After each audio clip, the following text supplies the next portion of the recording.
Today, we unravel the mysteries of human achievement and unlock the gates to boundless empowerment. For nestled within the fabric of our daily routines lies a singular habit, a habit so potent it has the power to bestow upon you a mantle of greatness. Amidst the hustle and bustle of our modern lives, there exists a subtle yet profound force, a habit that when cultivated with diligence and intention can elevate you to heights beyond your wildest dreams. It is not the grand gestures or momentous acts that define our success, but rather the daily rituals, the habits that shape our destiny. And within the realm of habit lies a treasure trove of untapped potential, waiting to be discovered by those brave enough to seek it. It is the habit of setting audacious goals and pursuing them with unwavering determination.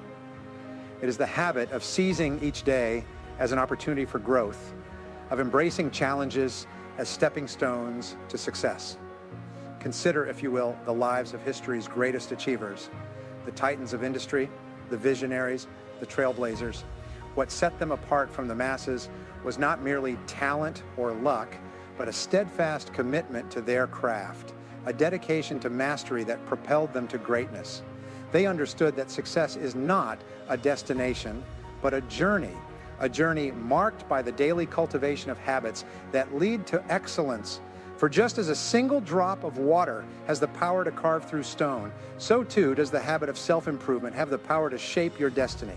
Together, let us embark on this noble quest, and may we emerge victorious, powerful beyond belief. Earl Nightingale, in his inspiring program, The Strangest Secret, posits that what you think over time becomes your reality. This idea, also expressed by Ralph Waldo Emerson, highlights that you become what you predominantly occupy in your thoughts. The law of the mind, according to Nightingale, is extremely powerful and serves as a fundamental law to explain many others addressing the action of the mind. Its natural extension is the third law of success, known as the law of mental equivalence. This law holds that your primary responsibility to yourself is to create a clear and accurate mental representation of what you wish to experience in every aspect of your external life. If you seek happiness, you need to clearly define what that means for you and build an exact mental picture of that happiness. The same applies if you yearn for good health, satisfying relationships, or financial prosperity. You must create in your mind a detailed image of those desires. Nightingale argues that this process is the crucial starting point that invariably leads to the realization of your dreams and goals. The fourth law of success, as explained by Nightingale, is the law of correspondence, a notion that has been discussed for millennia and explains human experience. This law states that what is within is reflected without. Your external life is an almost exact reflection of what is happening in your mind, both at the conscious and subconscious levels. This law of correspondence also holds that your external world of material achievements will correspond exactly to your inner world of readiness. The more knowledge and skill you acquire to be more effective in your work, the more you will be paid. You cannot expect to acquire or achieve something outwardly until you have acquired or achieved it inwardly. The law of correspondence reigns supremely. It operates constantly in various areas. First, in your attitude, how others perceive and treat you reflects your internal attitude. Second, in your relationships, these reflect your attitude and personality. If you are a positive person, you will have positive relationships. By becoming more patient and loving, your relationships will change immediately, like a mirror. The third area where the law of correspondence operates is in health. According to Nightingale, much of your health is directly linked to specific attitudes that can cause anything from minor illnesses to serious conditions. Holistic medicine suggests that there are corresponding mental attitudes for most common ailments, from colds to serious illnesses. In summary, according to Nightingale, the law of correspondence establishes that your external world reflects your internal world, and understanding and working with these mental laws are essential to achieving your dreams and goals.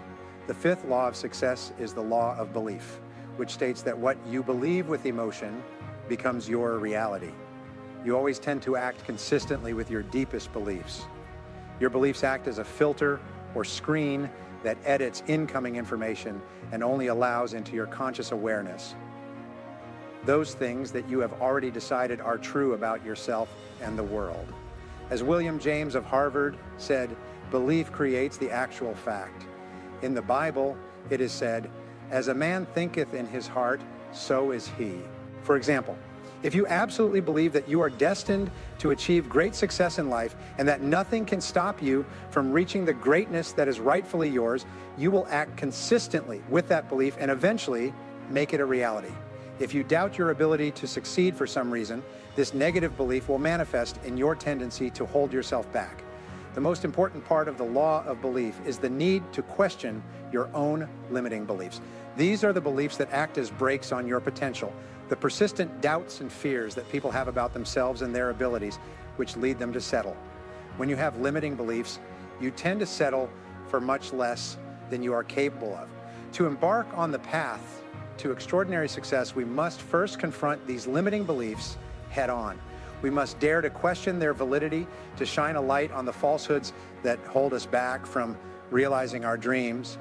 And what better way to do so than to seek the wisdom of those who know us best? Ask them, my friends, ask them what limiting beliefs they perceive in you, for often it is through the eyes of others that we gain clarity on our own limitations. But remember that limiting beliefs are but mere illusions, smoke and mirrors that cloud our judgment and hinder our progress. Test them against the light of truth. Ask yourselves, have others with similar limitations achieved the success we desire? And as you ponder this question, reflect on your actions, for it is in your deeds, not your words, that your true values and beliefs are revealed. Children are very aware of this and ignore their parents' advice when their parents say, do as I say, not as I do. The truth is that we all seem to know that a person's actions are the true reflection of their deepest convictions. There is much confusion and unhappiness in the world today because many people feel that if they say something emphatically enough or write it down, it means they really believe it. But this is false. You only truly believe in what you do. Your actions speak much louder than your words. For example, if you truly believe in the values of persistence and dedication in the things you do every day, if you truly believe in the values of honesty, integrity, and self-discipline, you will demonstrate these qualities in each of your behaviors. In fact, you can determine a person's values by observing what they did in the past when the pressure was on. Only when you are forced to make a decision is when you know what you truly value. For example, when you must choose between family and work or between money and honesty, your true values come to light. The wonderful and important thing about your values is that you can develop them in yourself by disciplining yourself to act consistently with them. Even if you haven't yet made them a fixed part of your character, the seventh law of success is the law of motivation, which says that everything you do is triggered by internal desires, impulses, and instincts, many of which may be at an unconscious level. Your attitudes and behaviors will be determined by your dominant motivations, by what you really want and need in life, not by what you think you want. This is an extension of the law of values, and it is very important that you understand it. There is a simple formula called the ABC, Formula of Human Motivation and Human Action. The ABC acronym stands for antecedents, behavior, and consequence. Antecedents are the things that happen before behavior. Behavior is the things you do, and consequences are what happens as a result of your behavior. We know that psychologically, only about 15% of your motivation comes from antecedents, from what you read, learn, or are told to do or not do. You see, a staggering 85% of your motivation stems from the expectations you hold, the beliefs you harbor about the future that awaits you. The clearer you paint the picture of your desired future, the more vividly you envision the consequences of your actions, the stronger your motivation becomes. Clarity is not a luxury, it is a necessity. It is the cornerstone upon which success is built. For without absolute clarity about your goals, about the outcomes you seek to achieve in every facet of your life, your motivation wanes, your efforts falter. Now, let's talk about the ABC formula, a simple yet profound concept that holds the key to understanding motivation and behavior. It's a simple equation. Action begets consequence. But here's the twist. It's not just your actions that shape your reality. It's also your inactions. Yes, my friends, even the decision to do nothing carries with it a consequence. What you do, as well as what you fail to do, will have consequences in your future, and sometimes the consequences can be dramatic. A good exercise for success is to write a description of the kind of person you would like to be and the kind of life you would like to lead. The most powerful faculty you have is your ability to think, your ability to understand. The more precisely you can think about who you are and what you want to achieve and how to achieve it, the more effective and successful you will be. The 10th law of success is the law of subconscious activity, and it has several applications. The first part of this law is that any thought or idea mixed with emotion that you hold in your conscious mind will be accepted as a command by your subconscious mind.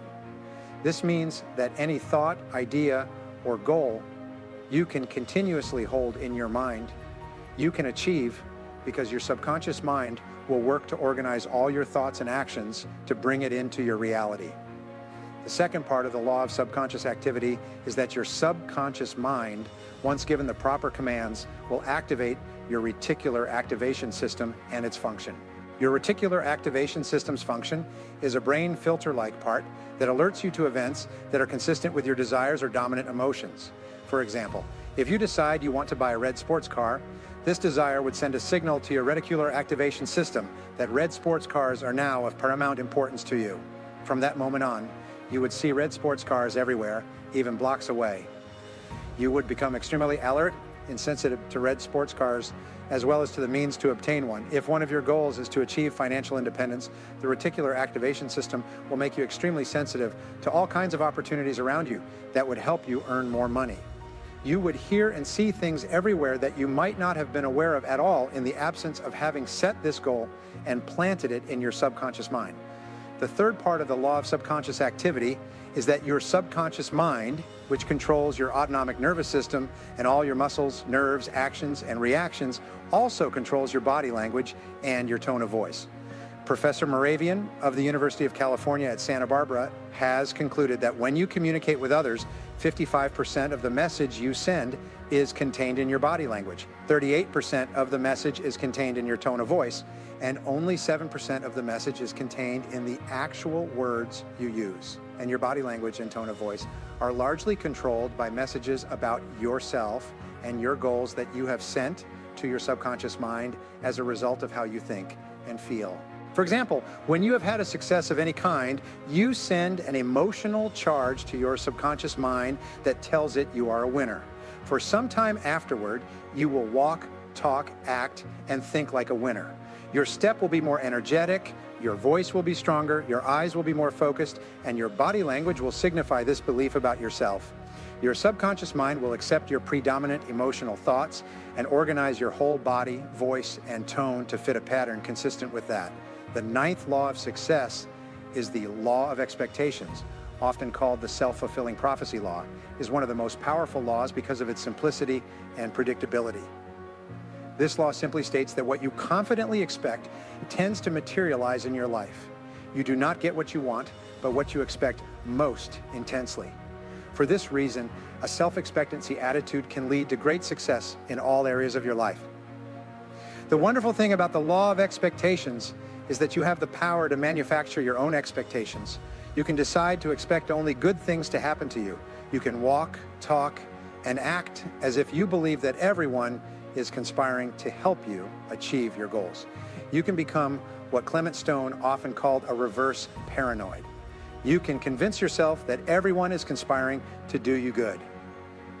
The way you apply the law of expectations is by constantly seeking the good in every person and in every situation. When you have a temporary setback, you can look for the valuable lesson it might contain. Instead of getting angry, you can say to yourself something like, I believe in the perfect outcome of every situation in my life. This type of affirmation makes you approach everything you do with a more positive, open, and optimistic attitude. The most powerful expectations are those you hold for yourself. You should approach everything you do with a calm and confident attitude of expectation. You should expect to succeed more often than not, expect to win more times than you lose, and expect to eventually reach your goals if you persist long enough. The 10th law of success, which applies to many other areas of life, is called the law of concentration. It states that whatever you focus on and repeatedly think about with emotion tends to become more and more a part of your internal and external life. The 11th law of success is the law of habit. It states that virtually everything you do is automatic and unconscious. You are largely a creature of habit. From the moment you wake up in the morning until you go to bed at night, you tend to follow the path of least resistance and do the things you have become accustomed to in the past. There is nothing wrong with establishing habits that allow you to simplify your life. In fact, your life becomes successful to the extent that many of the things you once needed to concentrate on, like driving a car, have become automatic and unconscious. There are several parts to the law of habit. The first part is that good habits are hard to form but easy to live with. The second part is that bad habits are easy to form but hard to live with. One of the most difficult changes of all are bad habits that are counterproductive to the goals you wish to achieve.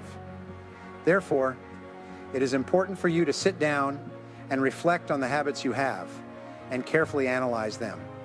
You need to decide if they are leading you toward your goals or away from them. The third part of the law of habit is that your mind becomes a slave to your habit.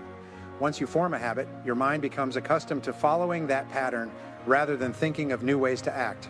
That is why it is so important to break bad habits and replace them with positive habits. You can accomplish this by practicing the law of concentration in conjunction with the law of habit and continually thinking about how you would be with a new habit or behavior. This sends this message to your subconscious mind, and eventually you begin to behave in a manner consistent with the new habits you desire. And so, my friends, let us carry forth the flame of inspiration ignited within us. As we part ways, let us not forget the profound truth that it is our daily habits, our rituals of excellence that shape the trajectory of our lives, and it is through the strokes of habit, of unwavering commitment, relentless pursuit of growth, and unyielding determination that we craft our masterpiece. So let us pledge here and now to embrace this habit of empowerment, to nurture it, to cultivate it, until it blooms into fruition. As you depart from this gathering, remember that the journey to greatness begins with a single step, a step towards the cultivation of habits that propel you towards your highest potential. And though the road may be fraught with challenges and obstacles, know that with each stride, you grow stronger, more resilient, more powerful than you ever thought possible. So go forth, embrace the power of habit, and let it guide you to heights beyond your wildest dreams. For in the end, it is not the destination that defines us, but the journey of self-discovery, of growth, and of transformation. And just this habit, practiced with unwavering commitment and dedication, has the power to make you powerful beyond belief. Until we meet again, may your path be illuminated by the light of possibility, and may you walk it with unwavering resolve. For within you lies the power to shape your destiny, to become the most powerful version of yourself imaginable.